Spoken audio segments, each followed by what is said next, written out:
Monseigneur Athanasius Schneider a choisi de prendre la parole, et il le fait en commentant le dernier document du Vatican. Un document que beaucoup, au sein et en dehors de la curie, observent avec inquiétude. Enfin, quelqu'un a osé dire tout haut ce que tout le monde pense, tout bas. Restez avec nous jusqu'au bout. Une tempête fait rage à Rome. La récente déclaration du Vatican sur la Vierge Marie a provoqué des réactions vives, voire indignées, au sein d'une grande partie du clergé et des laïcs. Il ne s'agit pas d'une querelle théologique marginale, mais d'une question qui touche au cœur même de la foi catholique. Les titres traditionnels attribués à la Mère de Dieu, notamment co-rédemptrice et médiatrice de toutes les grâces. Formellement, le document ne les abolit pas, mais en réalité, il les vide de leur substance, les mettant de côté dans la pratique et la catéchèse. Une manœuvre subtile, conforme à la tendance déjà observée avec Amoris Laetitia et Fiducia Supplicans. Ne pas nier ouvertement la doctrine, mais la réinterpréter jusqu'à la rendre méconnaissable.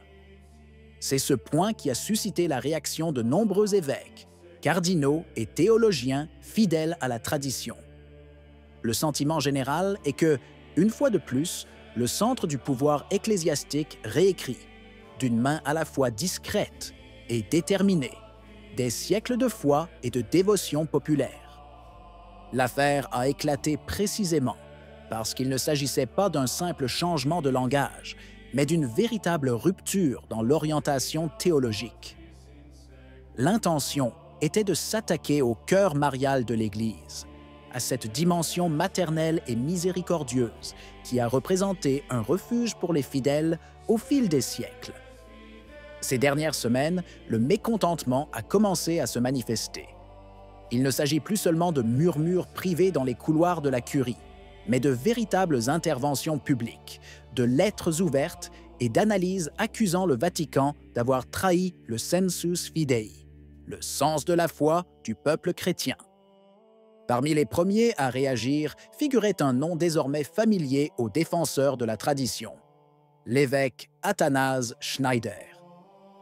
Il s'exprima, une fois de plus, avec son calme diplomatique habituel, mais aussi avec une clarté tranchante comme une lame. Quand le silence semble s'abattre sur les questions cruciales, il y a toujours quelqu'un qui brise l'apparente uniformité par la force tranquille de la vérité. Ce n'est pas la première fois que le prélat kazakh appelle Rome à être plus fidèle à la tradition. Dès les premiers signes de confusion doctrinale, il avait été parmi les premiers à demander respectueusement mais fermement si l'Église n'était pas en train de perdre son propre langage de foi au nom d'une vague mise à jour pastorale. Dans sa dernière intervention, publiée par la journaliste du Vatican Diane Montagna, l'une des rares auteurs encore disposés à poser des questions qui dérangent dans les salles de presse pontificales, Schneider voit une fois de plus juste. Le titre de son document, aussi sobre que direct, est le suivant. Les saints, les docteurs et le magistère ordinaire de l'Église ne pouvaient se tromper. Une phrase qui sonne à la fois comme une déclaration théologique et un défi moral. L'évêque, avec son ton calme habituel, réfute l'idée que des siècles d'enseignement marial puissent être balayés d'un revers de main comme une simple erreur de perspective ou une dévotion exagérée. Il affirme clairement que la doctrine de la corédemption et de la médiation universelle de Marie n'est pas un accessoire de la foi, mais une partie intégrante de l'identité catholique. Des paroles de saint Irénée au IIe siècle aux enseignements des papes Léon XIII, Pie X et Pie XII, une ligne continue se dessine. Marie est intimement associée à l'œuvre de la rédemption.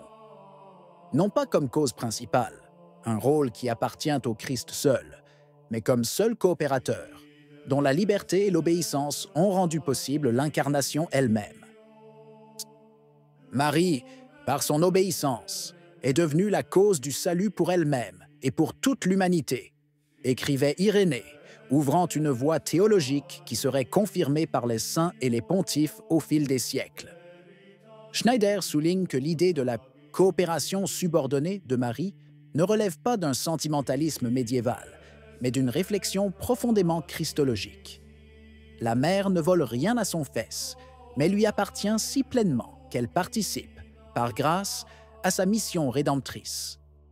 Par conséquent, souligne-t-il, on ne saurait prétendre que l'enseignement constant du magistère, confirmé par les papes, les saints et les docteurs de l'Église, ait trompé le peuple de Dieu pendant des siècles par un langage inapproprié. Le raisonnement est aussi simple que dévastateur pour les thèses des réformateurs. Si l'Église a pu se tromper si longtemps au sujet de Marie, alors plus rien n'est garanti, pas même la fiabilité de son propre magistère. Schneider écrit que, en adhérant à l'enseignement traditionnel sur l'œuvre corédemptrice et médiatrice de la Vierge, les fidèles ne s'égarent pas du droit chemin de la foi, mais restent ancrés dans une piété solide et bien fondée envers le Christ et sa mère. Ces paroles expriment la fermeté des saints, la certitude de ceux qui croient que la foi ne n'est pas des débats théologiques, mais de la continuité vivante de la vérité transmise. Et tandis qu'à Rome, on parle de nouvelles perspectives mariologiques, Schneider ramène la discussion à son point essentiel. La Vierge Marie n'est pas un symbole poétique, ni un archétype d'accueil, mais une personne réelle, choisie par Dieu pour participer, d'une manière unique et irremplaçable, à l'œuvre de la rédemption. Lui retirer ses titres, c'est retirer quelque chose au Christ lui-même, car chaque vérité mariale reflète la vérité christologique. L'évêque kazakh exhorte les fidèles à ne pas s'inquiéter.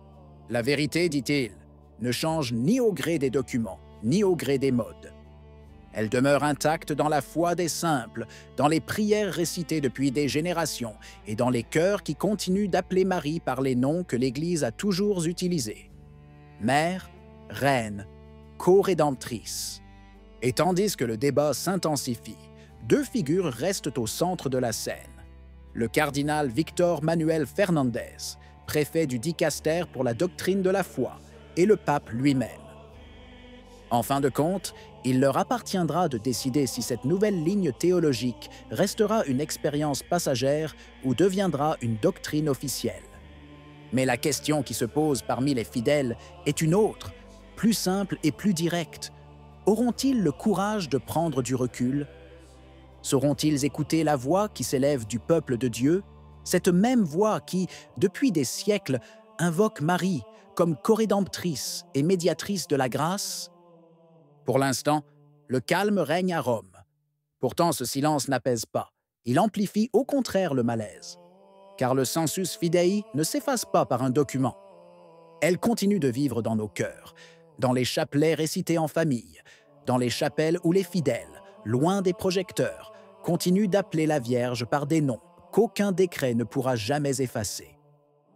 Qu'en pensez-vous? Si la vidéo vous a plu, laissez un commentaire. Amen. Que Dieu vous bénisse.